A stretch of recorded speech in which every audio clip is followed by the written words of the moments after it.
राम राम भाई साहरा ने CTC group में देख लिया होगा सबने कि भाई मैथ के 15 क्वेश्चन आने हैं और सेम पैटर्न डी ग्रुप में भी फॉलो होगा। आज आप CET डी ग्रुप की तैयारी कर रहे हैं तो पहले क्वेश्चन से स्टार्ट कर रहे हैं मैथ के। जब तक पेपर नहीं होता जब तक एक सेट रोज का आया करेगा भाई। तो क्वेश्चन नंबर फर्स्ट से स्टार्ट कर रहे हैं हम।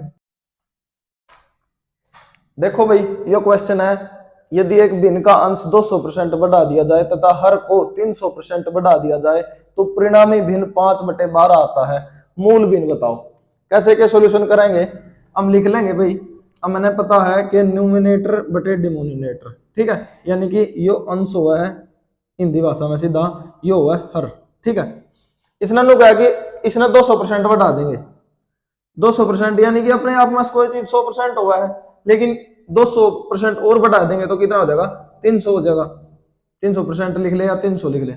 और हर को 300% बढ़ा देते हैं।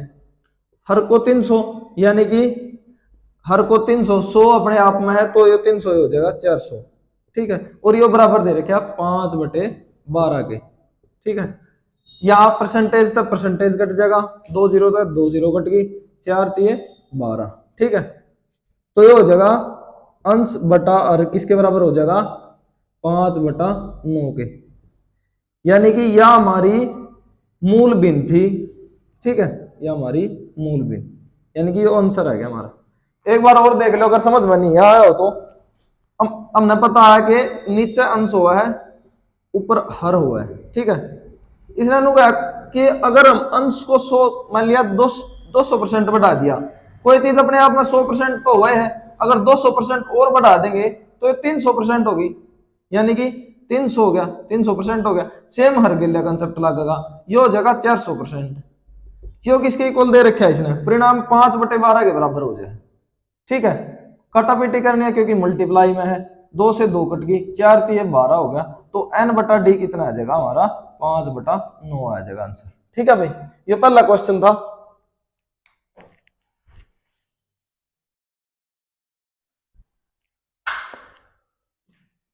देखो भाई दूसरा क्वेश्चन ये है कि एक आदमी अपनी आय का 60% खर्च करता है, यदि व्यक्ति की आय 15% बढ़ जाती है तथा व्यय भी 15% बढ़ जाए तो बचत में परसेंटेज में परिवर्तन बताओ। कैसे क्या करेंगे इसने, देखो भाई। अब मान लेंगे इन्होंने कहा कि आय का 60% खर्च करा है। हमने मान लिया कि उसकी आय है 100 रुपये, ठीक है, 100 नहीं 1000 मान लो। आय का 60% खर्च कर दिया है। खर्च कितना कर दिया उन्हें 600 रुपये खर्च कर दिया, ठीक है। तो बचत किसकी कितनी बन गई, बचत होगी उसकी 400 रुपये। कैसे, देखो भाई अगर बचत और खर्च करेगा जब तो उसकी आय बनेगी, ठीक है। ये 600 प्लस 400 बराबर हो गया 1000 के। इवन को है कि यदि व्यक्ति की आय 15% बढ़ जाए, इसका 15% करेंगे तो कितना हो जाएगा, सीधा सीधा देखेंगे भाई 1000 का 115% कितना हो जाएगा, 2 0 से 2 0 कट गई, 1150 हो गया, ठीक है भाई। देखो भाई आगे, यदि व्यक्ति की आय 15% बढ़ गई यानी कि आय 15% बढ़ा दी तथा व्यय 15% बढ़ता है, यानी कि खर्च बढ़ा है भाई 15% उसका, तो 600 का 115% करेंगे, ये हो गया भाई 690 रुपये, ठीक है। ये हमारे थे 1150। इस 1150 में तो अगर हम 690 घटा देंगे तो हमारी बचत आ जाएगी। तो 1150 में तो अगर हम 690 माइनस कर देंगे तो हमारी बचत आ जाएगी। 15 में तो 9 गए 6, 10 में 6 गए 4, तो ये हो गया 460 रुपये, ठीक है भाई। अब इसने कहा कि बचत में परसेंटेज परिवर्तन बताना है। अगर हमारे को रुपया में कहना तो भाई 60 रुपये बच गए, 60 रुपये ज्यादा बचे ना उसके, खर्च मतलब 60 रुपये ज्यादा हुए उसके, तो परसेंटेज में काट देंगे तो क्या करेंगे 60 हमारे ज्यादा हुए, खर्च किसको है 400 रुपया पे, क्योंकि मूल तो हमारा यही था, मल्टीप्लाई पे 1000 तो 4 पे 15, यानी कि हमारा बचत में परसेंटेज परिवर्तन कितना होया 15%। ये हमारा आंसर हो गया। एक बार दोबारा देखेंगे इस क्वेश्चन में भाई कि एक आदमी अपनी आय का 60% खर्च करा है, यदि व्यक्ति की आय 15% बढ़ जाती है तो वह भी 15% बढ़ जाता है। बचत में परसेंटेज परिवर्तन बताना था और मान लिया हमारी आय है खर्च प्लस बचत के बराबर होगी, तो आय हमारी 1000 है, तो इसने क्या खर्च 60% करा है, तो 1000 का 60% 600 हो गया और बचत हो गई हमारी 400। ये आगे क्या है, यदि व्यक्ति की आय 15% बढ़ जाए, यानी कि 1000 का अगर हम 15% बढ़ाएंगे, बढ़ा दिया, तो ये हो गया 1150 रुपए, तथा व्यय भी 15% बढ़ जाए, यानी कि व्यय हमारा खर्च खर्च भी 15% बढ़ा दिया हमने, तो ये हो जाएगा 600 का 15% बढ़ाओगे तो 690 हो गया। और हमारी बचत कितनी बच गई, अगर हम 1150 में तो 690 घटाओगे तो 460 रुपए बच गए। ठीक है, अब इसने कहा कि परसेंटेज परिवर्तन बताना है, तो 60 रुपए एक्स्ट्रा खर्च हो हमारे किसकी अपेक्षा, जो हमारे 400 पहला बचा कर दे। ठीक है, और डिवाइड में 100, 400 गुणा में 100 किसके बराबर आ जाएगा 15% के। ये हमारा आंसर आ गया।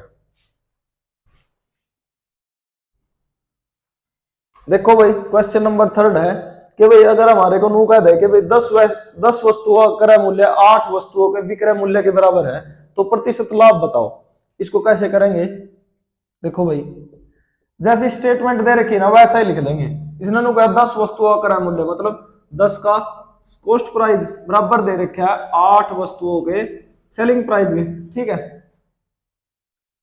तो सीपी बटा एसपी का रेशियो आ जाएगा यार, इधर सीपी बटा एसपी आ गया 8 बटा 10, यानी कि 4 बटा 5। यहां से हमें क्या पता लगा कि हमारा सीपी तो है 4 रुपए और एसपी हमारा 5 रुपए, और जो प्रॉफिट होया करे हमेशा वो किसके बराबर होया करे, सीपी माइनस एसपी, यानी कि सीपी हमारा तो बड़ा दे, सीपी में था, अगर हम एसपी घटाओगे ना तो हमारे को प्रॉफिट पता लगेगा। ठीक है, तो प्रॉफिट यहाँ कितने का, 1 रुपए का है, क्योंकि 5 रुपया 4 रुपया में खरीदा हमने और 5 रुपया में बेचा, तो 1 रुपये का प्रॉफिट हो गया ना। तो 1 रुपया डिवाइडेड बाय परसेंटेज करना है तो सीपी पे लिख देगा, सीपी पे लिख देगा। सीपी हमारा कितना है 4 है, मल्टीप्लाई बाय 100 करेंगे क्योंकि परसेंटेज में निकाल रहे हैं, तो 25% का क्या प्रॉफिट होया हमारे को। एक बार और देख लो, सेम स्टेटमेंट पर क्वेश्चन आ रहा है कि भाई 10 वस्तुओं का क्रय मूल्य दे देगा और 8 वस्तुओं के विक्रय मूल्य के बराबर है, तो प्रतिशत लाभ बताना होगा है। तो हमने देखा कि 10 का सीपी 8 के एसपी के बराबर है, लेकिन हमने देखा कि जब सीपी ने एसपी के तरह ले आऊंगे, एसपी ने सीपी के तरह ले आऊंगे, तो हमारा सीपी तो 4 आ जाए, एसपी 5 आ जाए, यानी कि प्रॉफिट 1 रुपए का है। हमेशा प्रॉफिट होगा सीपी पे, यानी कि कॉस्ट प्राइस पे। तो 1, क्योंकि हमारे को 1 का फायदा होया, किस पर फायदा होया, सीपी पे, 4 मल्टीप्लाई बाय 100, 25% हो गया भाई।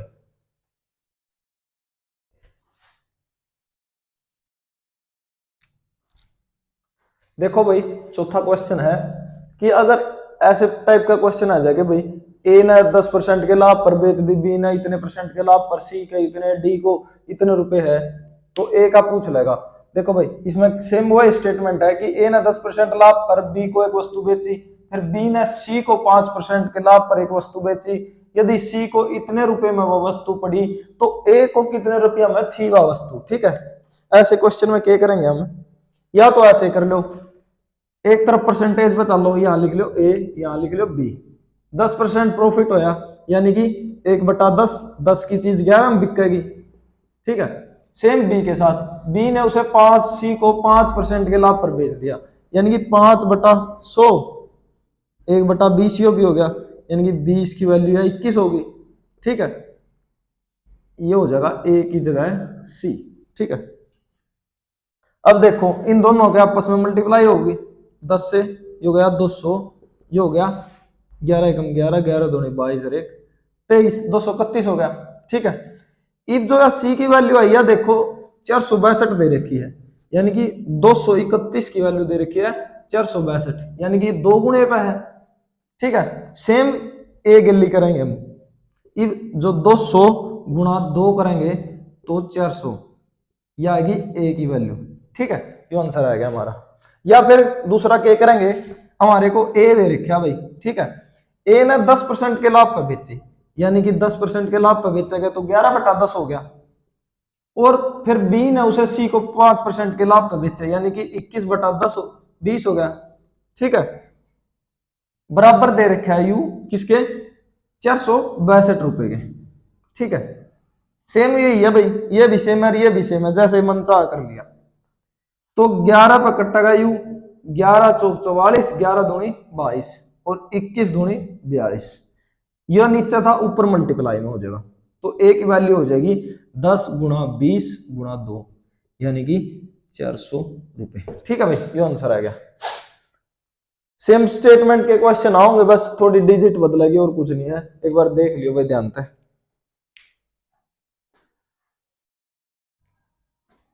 देखो भाई, एक क्वेश्चन ये बट्टे पे भी आस्क है। इसमें कह दिया कि 3 क्रमागत बट्टे हैं, 3 क्रमागत बट्टे यानी कि 10%, 20% और 25% है। ये अकेले किस बट्टे के बराबर होंगे? कैसे करेंगे इसने? हमारा मान लिया कि भाई 100 है, ठीक है, कोई चीज 100 रुपया की है, 10% का बट्टा दिया यानी कि 90 की में होगी वह चीज, 20% का दिया यानी कि 80 में होगी वह चीज, और 25% का दिया यानी कि इतने में होगी यह चीज। काटा पीटी कर देंगे इसकी, इस तो कट गया, 2 0 तो ये 2 0 कट गई, 25 या 75, 25 चौका 100, 4 दूनी 8, ये हो गया 54। ठीक है, यानी कि इवनु का यह चीज आई कि 100 की चीज थी वो हमारे को 54 में मिली। ठीक है, लेकिन हमारे को तो अकेला बट्टा काटना है कि भाई ये तीनों किसके बराबर होंगे। अगर हम करेंगे तो 100 में था, अगर हम 54 घटाएंगे तो 46 हमारा ये आंसर होगा कि भाई 46% आया जो हमारा बट्टा, वो 10% प्लस 20% प्लस 25%, इन तीनों का जो बट्टा है वो बराबर होगा 46% बट्टे के। ठीक है, यो क्वेश्चन था भाई, ये इसका आंसर है। या फिर एक अगर ऐसे नहीं करना चाहो तो ऐसे कर लेंगे कि 10 प्लस 20 माइनस 20 इंटू 10 बटा 100, फिर जो आओगा उसमें 25%, ये लंबा पड़ जाएगा थोड़ा। यो सेम, यो बिल्कुल आसान तरीका है, सब आसान तरीका है। क्या करेंगे हम, कोई भी चीज 100 मान लेंगे, उसमें पहला बट्टा लाया, दूसरा लाया और तीसरा लाया, जो निकल का आया यो इन तीनों के बराबर होया। लेकिन हमने तो क्या निकालना है कि वो इन तीनों के बराबर कितना होगा। तो 100 में तो अगर हम 54 घटाओगे तो जो 46% बट्टा आया वो इन तीनों के इक्विवेलेंट होगा, यानी कि बराबर बट्टा होगा। अगर हम इन तीनों ने जोड़ेंगे फिर उस चीज में तो माइनस करेंगे, और अगर इस 46% का अकेला निकाल लेंगे तो ये दोनों बराबर होंगे।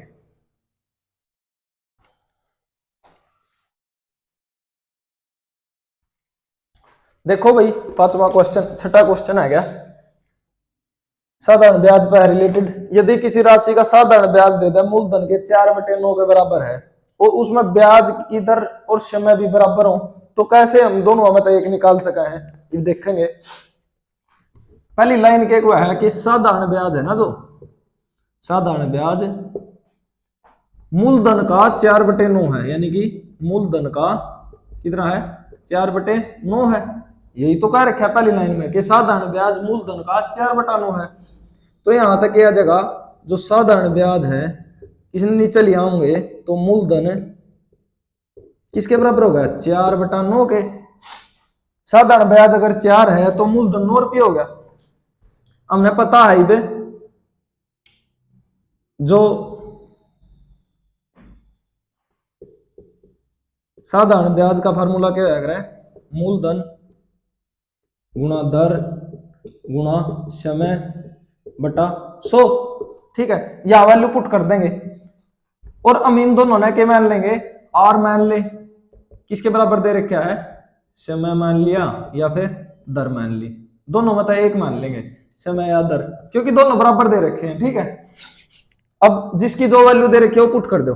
साधारण ब्याज दे दिया 4, ठीक है, बराबर मूलधन दे दिया 9, दर मान लिया माने आर थी, समय भी हमने मान लिया आर था, मल्टीप्लाई कर देंगे हम 100 तक। ठीक है, इसमें आर पार गुणा हो जाएगी, ये हो जाएगा 400/9 बराबर हो जाएगा आर स्क्वायर के, क्योंकि एक आर यू। ठीक है, यो यहाँ आ गया 400/9 बराबर आर स्क्वायर हो गया। ठीक है, अगर हम यहाँ तक स्क्वायर हटाओगे तो यहाँ अंडर रूट हो जाएगा, यानी कि आर की वैल्यू हो जाएगी 400/9 के अंडर रूट के। ठीक है, तो आर किसके बराबर हो जाएगा, यो 20/3, यानी कि 6 सही 2/3% ये हमारी रेट आएगी। ठीक है, या तो इसने आर मान लेंदे, क्योंकि हमने आर निकालना था तो आर मान लिया भाई। अगर हमारे को समय निकालना होता तो हम टी मान सकते, क्योंकि दोनों बराबर दे रखे हैं। एक बार और देख लेंगे, पहली लाइन में लिख रखा था कि भाई जो साधारण ब्याज है ना वो मूलधन का 4/9 है। तो क्या पता लग गया यहाँ था, जो साधारण ब्याज बटे मूलधन का रेशियो आ गया 4/9। साधारण ब्याज 4 था, मूलधन 9 था, दर आर मान ली, समय भी आर मान लिया क्योंकि वो दोनों बराबर थे, डिवाइडेड बाय 100। और आगे तो यहाँ से हमने अगर स्क्वायर हटाना है तो अंडर रूट आ जाएगा उस साइड। तो 20 का 400 है, 9 का 3 हो गया, हमारी रेट आएगी 6 सही 2/3%।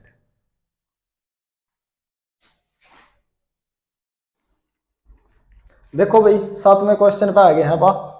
इसमें क्या रखा है, यदि किसी धनराशि पर 5% चक्रवृद्धि ब्याज पर 3 वर्षों के जो साधारण ब्याज और जो चक्रवृद्धि ब्याज का अंतर दे रखा है और हमें धनराशि निकालनी है। इसे क्वेश्चन का सबसे बढ़िया तरीका है, जो हमारी या रेट है ना, इसने तोड़ लेंगे।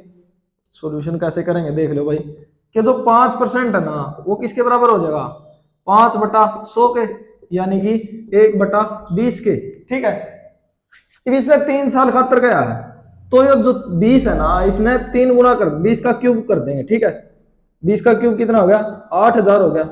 ठीक है, अब क्या करेंगे, आना चाहिए भाई थोड़ा बहुत, 8000 का 1/20 करो, ये हो गया 400। इसका फिर पहले दूसरे साल खातर करेंगे, यो भी 400, फिर तीसरे साल खातर करेंगे, यो भी हो गया 400। इस 400 का करेंगे 1/20, ये हो गया 20, इसका करा 20, फिर इसका करा 20। अब जो 20 पे लगा गया तीसरे साल खातर, ये लग गया 1 रुपया। ठीक है, अब इसने कहा कि 3 वर्षों के साधारण ब्याज व चक्रवृद्धि ब्याज। अब देखो भाई, हमेशा जो साधारण ब्याज होगा वो हर साल का सेम होगा, यानी कि 400 400 400, ये हो गया सारा साधारण ब्याज। जो ये बच गया 61 रुपए, यो आया हमारा डिफरेंस, यो बराबर दे रखा 36.60 के। ठीक है, और यहाँ था हम 8000 की वैल्यू निकाल लेंगे, 1/36.60 बटे 61 मल्टीप्लाई बाई 8000। ठीक है, इस पॉइंट के नाम का 16 लिख देते हैं नीचे, मल्टीप्लाई बाय 100।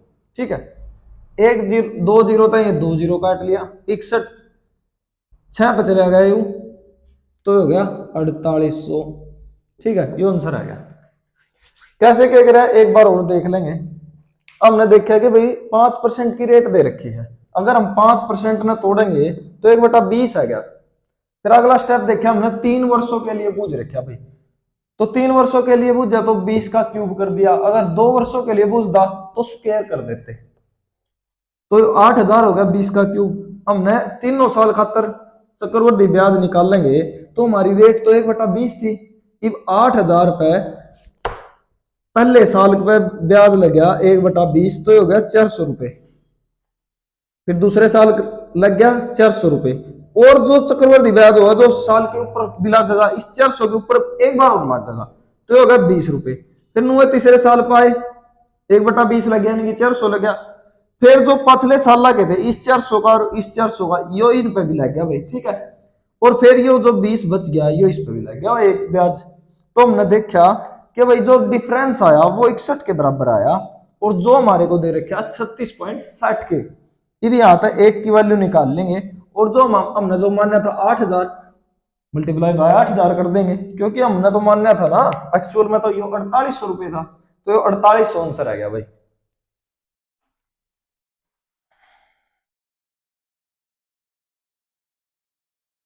देखो भाई 8वां क्वेश्चन है मिक्सचर का। इन्होंने कहा 40 लीटर का कोई मिक्सचर है, उसमें दूध व पानी का अनुपात 7:1 है। इसमें अगर हम पानी मिलाओगे तो नए दूध में दूध व पानी का अनुपात 3:1 हो जाए। तो वो पानी मिलाया हमने, वो कितना मिलाया उसकी क्वांटिटी पूछ ली इसने। ठीक है, कैसे क्या करेंगे, कई तरीके हैं भाई इसके करने के। सबसे पहला देखेंगे कि भाई हमने देखा कि 40 लीटर है, तो उसका फ्रैक्शन है 7:1, यानी कि 40 है, इस साइड हम दूध मान लें और इस साइड पानी। ठीक है, तो 7:1 में अगर हम तोड़ेंगे यानी कि 8, अगर हम इन्हें जोड़ें तो 7 + 1 8, 8 की वैल्यू दे रखी है हमारे को 40, तो 1 की वैल्यू 5 होगी, यानी कि उसमें पानी तो 5 लीटर है और जो दूध है वो 35 लीटर हो गया। अब आगे इसने क्या कहा है कि इसमें कितना पानी और मिला है ताकि नए मिक्सचर में दूध और पानी का अनुपात 3:1 हो जाए। तो हमने क्या करा कि हमारा पानी तो यो था 5, इसने कहा कितना और मिला हुआ है, अब मान लेंगे हमने x मिलाया भैया अपनी दूरी तय, ठीक है। तो पानी तो ऊपर हो गया, दूध तो सेम में बचेगा 35, क्योंकि मिलाया हमने पानी, है पानी है, दूध की तो उतनी ही क्वांटिटी रहेगी। तो दूध व पानी का अनुपात 3:1 हो जाए। यहां दूध आगे 3 देख रखा है, तो 3 और 1, ठीक है भाई। अगर समझ में नहीं आया या तो फिर इसने ऐसे भी लिख सके कि ऊपर हमने दूध ले लिया, नीचे पानी ले लेंगे, 5 + x किसके बराबर हो जाएगा, दूध हमारा है ये, ठीक है। दोनों एक ही बात है, ऊपर नीचे बस घुमा फिरा के लिख रखा है। तो आर पार गुणा करेंगे, जो हो गया 15 + 3x = 35। तो 3x किसके बराबर आ गया, 20 के, और x बराबर आ गया 20/3, यानी कि 6 सही 2/3 लीटर। ये आ गया हमारा आंसर, ठीक है। एक बार और देख ले, रिपीट पर कर लेंगे। 40 लीटर दूध था, इसने कहा कि भाई 7:1 के अनुपात में हमारे पास, यानी कि 7:1 देखा हमने, यानी कि टोटल तो 8 है, 8 की वैल्यू हमारे को 40 लीटर दे रखी, तो 1 की लीटर आएगी, 1 की क्वांटिटी आएगी 5 लीटर के बराबर, ठीक है। तो पानी पता लगा हमने कि हमारे पास तो 5 लीटर है और दूध हमारे पास 35 लीटर है। इसने कहा कितना पानी और मिला हुआ है, हमने पानी मिला लिया, मान लिया x, ठीक है। तो दूध हमारा था 35 बराबर, हमारे को दे रखा था कि भाई परिणाम इतना आना चाहिए, तो हमने कर दिया, आगे सेम हो जाएगा, ठीक है भाई। या फिर ऐसे कर सके हैं कि हमारे को दे रखा है 7:1, ठीक है, और जो फाइनल रेशियो दे रखा है 3:1, ठीक है। ये हो गया हमारा दूध, ये हो गया पानी, ठीक है। ये हो गया 8, ये हो गया 4 के बराबर। अब क्या करा हमने, पानी पानी मिलाया है, तो दूध की तो क्वांटिटी सेम होनी चाहिए, इसीलिए हम क्या करेंगे, यहां 3 है तो 7 से मल्टीप्लाई कर दे, यहां 7 है तो यहां 3 से मल्टीप्लाई कर दिया, तो ये 21 हो गया, यो भी 21 हो गया। जो हमने नीचे करा वो सेम ऊपर भी करना पड़ेगा, तो 3 से मल्टीप्लाई यहां करेंगे, 7 से यहां करेंगे, ठीक है। ये हो गया 21 और 3 24, ये हो गया 21 और 7 28, ठीक है। जो ये 21 टोटल क्वांटिटी 24 दे दिया, जो ये 24 टोटल क्वांटिटी है या बराबर दे रखी है 40 लीटर के, ठीक है। और एक की वैल्यू कितनी आ जाएगी, 40/24 के, ठीक है। अब इसने हमारे को 24 और 28 में गैप कितना आया, 4 का। ये क्यों आया, क्योंकि हमने वो पानी मिला दिया, ठीक है। तो इस 4 की वैल्यू निकालेंगे तो कैसे होगा भाई, 40/24 गुणा में 4, तो 4 छिका 24, ये हो गया 20/3। तो 1 की वैल्यू हमारे पास, यानी कि 20/3 लीटर हमने क्या मिला दिया, पानी मिला दिया, यो भी आंसर आएगा, ठीक है। जो एक बार और देख लो, ये तरीका थोड़ा समझ में नहीं आया होगा। हम देख रहे हैं कि भाई हमारे को फ्रैक्शन दे रखा है 7:1 का और 3:1 का। अब नन्नू देखा कि भाई पानी मिलाया गया है, तो दूध की तो क्वांटिटी दोनों हमें सेम रखनी पड़ेगी, सेम रखनी पड़ी, तो यो 7 था, यो 3 था, तो 21-21 बना लिया दोनों। अगर हम इधर किसी को गुणा करेंगे, भाग करेंगे, तो सेम इधर भी लगाएगा, तो सेम ये हो गया भाई, ये 24 आ गया, ये 28 आ गया। जो 24 था यो 40 के बराबर दे रखा, देखो भाई ऊपर, तो 1 की वैल्यू आ जाएगी। फिर हमने देखा कि भाई 4 कुछ ज्यादा बन रहा है, तो 4 हमने यू पानी मिलाया था, तो इस पानी की वैल्यू निकाल ली हमने, यह हमारी है कि 20/3 लीटर के।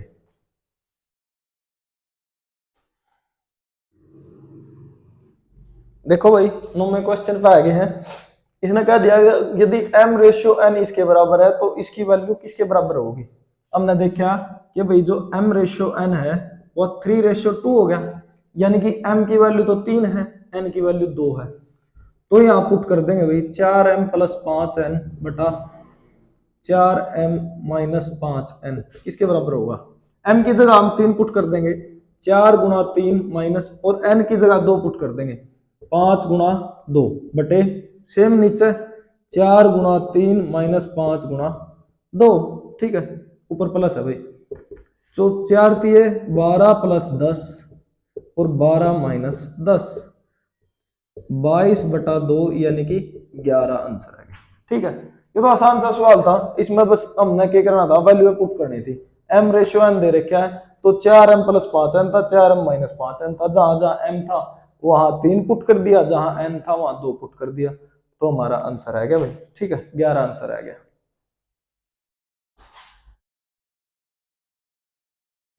देखो भाई 10वें क्वेश्चन पे आ गए हैं आप। इसने नु कहा कि कुछ मजदूर किसी काम को 100 दिन में करे हैं, ठीक है, लेकिन 10 मजदूर नहीं आए जिसके कारण काम 110 दिन में खत्म हो गया। तो शुरू में हमने कितने मजदूर लगाए थे वो हमारे को डाटा बताना है। ठीक है, कैसे करेंगे, हम मान लेंगे कि भाई हमने शुरू में मजदूर लगाए x, ठीक है, माना शुरू में मजदूर कितने थे, मजदूर थे भाई हमारे पास x। बस मैं समझाने के तौर पर लिख रहा हूँ x, लेकिन ऐसे लिखने की जरूरत नहीं भाई पेपर में। ठीक है, तो क्या करेंगे, x मजदूर लगाए थे, उनने काम कितने दिन में कर दिया, 100 दिन में खत्म कर दिया।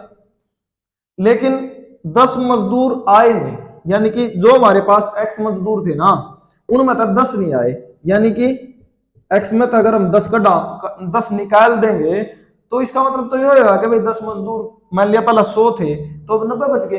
ठीक है, तो उनकी एब्सेंस के कारण 110 दिन में काम समाप्त होया भाई। ठीक है, तो ये दोनों काम बराबर हो गए। क्यों बराबर हो गए, क्योंकि पहला यू काम था यो इतने दिनों में करे थे। ठीक है, यानी कि देखो इस लाइन का और जो बाकी क्वेश्चन इस लाइन का दोनों का सेम मतलब है।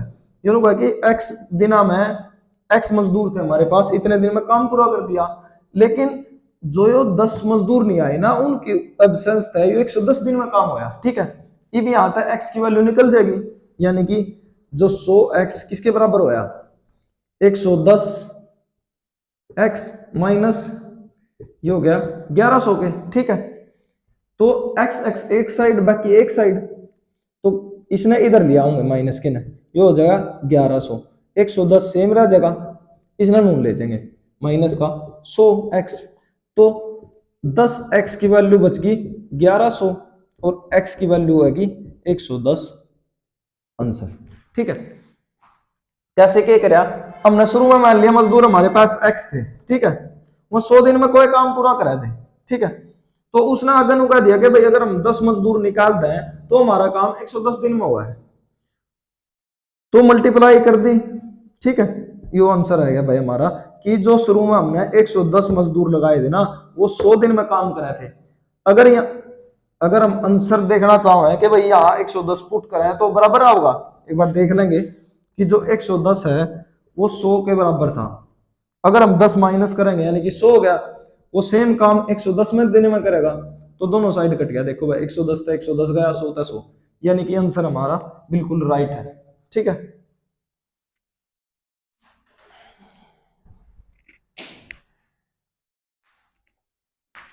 देखो भाई 11वां क्वेश्चन पे आ गए हैं।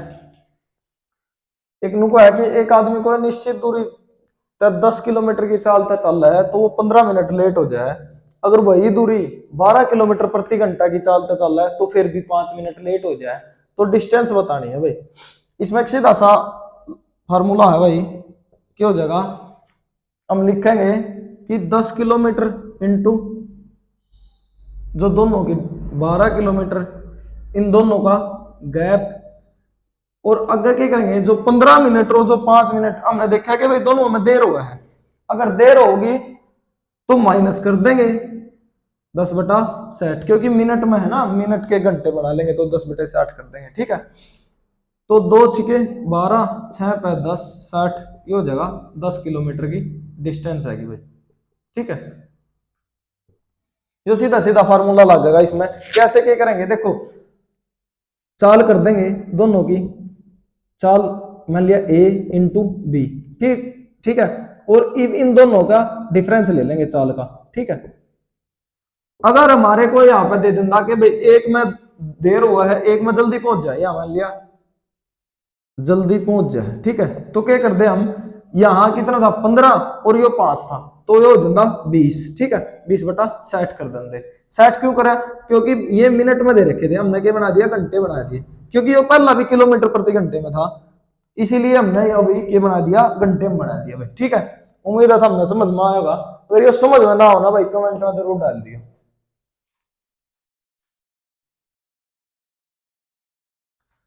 देखो भाई क्वेश्चन बार में पाए गए हैं। इसमें नु कह के एक नाविक धारा के साथ कोई दूरी 2 घंटे में तथा धारा के विपरीत 3 घंटे में तय करा है। अगर धारा की चाल दे दूं ना 4 किलोमीटर प्रति घंटा तो स्थिर जल में नाव की चाल बतानी है। अब ना सबसे पहले अनुभव आना चाहिए भाई इस चैप्टर में कि भाई जो धारा के साथ नाव की चाल और जो धारा के विरुद्ध नाव की चाल, ठीक है। अगर धारा के साथ है ना तो बोट प्लस वाटर, अगर धारा के विरुद्ध है तो बोट माइनस वाटर, ठीक है। ये आसानी तो हो जाएगा कि वायु धारा के साथ कोई दूरी 2 घंटे में तय करा है, ठीक है। तो धारा के साथ हम मान लेंगे 2 घंटे में तय करा है भाई कोई दूरी, और धारा के विपरीत करा है 3 घंटे में भाई, धारा के विपरीत कर दिया, ठीक है भाई 3 घंटे में करा है। अगर धारा की चाल दे दी हमारे को, यानी कि धारा क्या होगी बोट और वाटर, ठीक है।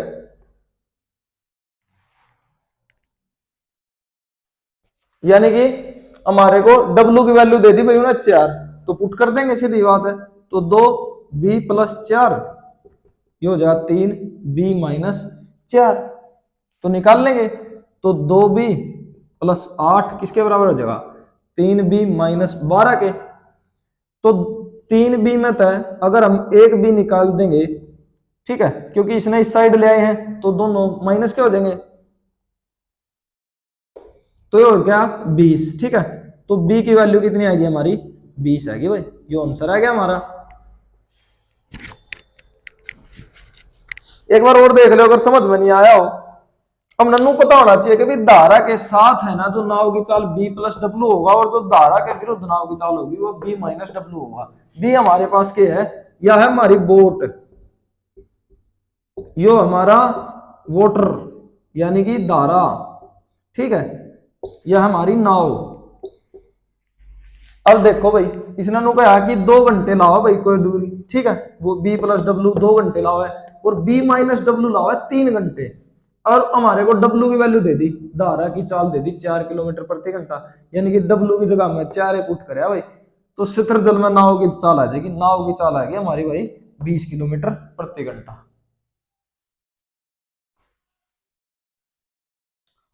देखो भाई ईसा भी क्वेश्चन आस्क है कि भाई कोई नु बूझ ले भाई कि इनमें तो सबसे छोटा कौन सा है, सबसे बड़ा कौन सा है। या दे दी 2√3, 2 इंटू √5 की पावर 4, ये √8, ये 3√2। इसमें हमने देखा कि भाई अगर हम इन्हें अंदर ले जाओ है, जैसे देखो भाई सॉल्यूशन कैसे करेंगे, 2 ये √3 है,